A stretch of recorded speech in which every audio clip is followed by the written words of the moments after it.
আর এই মুহূর্তে যে ব্রেকিং এ নজর রাখবো, পুজোর আগে মহার্ঘ উপহার 1 অক্টোবর থেকে 38% ডিএ। আরো ডিটেল জানবো, সোমরাজ রয়েছে আমার সঙ্গে। সোমরাজ, তাহলে কথা রাখলো রাজ্য সরকার?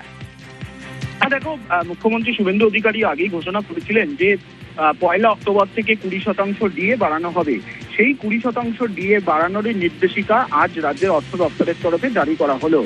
এর আগে 18% ডিএ বাড়ানো হয়েছিল এবং তারপর বর্তমান সরকার আরো 20% ডিএ বাড়ানোর ঘোষণা আগেই করেছিল এবং যা রাজ্য বাজেটেও ঘোষণা করা হয়েছিল। সেই ঘোষণা মাফিক আজকে রাজ্যে অর্থ দপ্তরের তরফে নির্দেশিকা জারি করা হয়েছে, যা 1 অক্টোবর থেকে কার্যকর করা হবে। অর্থাৎ সেক্ষেত্রে এবার রাজ্য সরকারি কর্মচারীরা এবং পেনশনভোগীরা তারা সবাই 38% হারে ডিএ পাবেন। আগে পেতেন 18% হারে।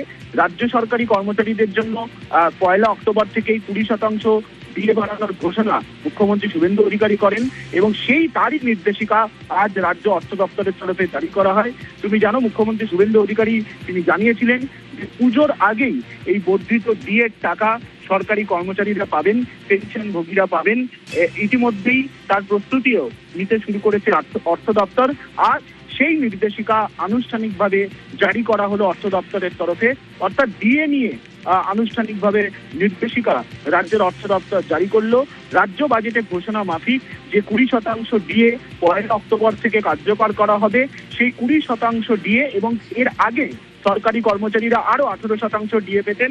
অর্থাৎ মোট 38% হারে সরকারি কর্মচারীরা 1 অক্টোবর থেকে ডিএ পাবেন। সেই নির্দেশিকা আনুষ্ঠানিকভাবে রাজ্যের অর্থ দপ্তরের তরফে জারি করা হলো। বেশ।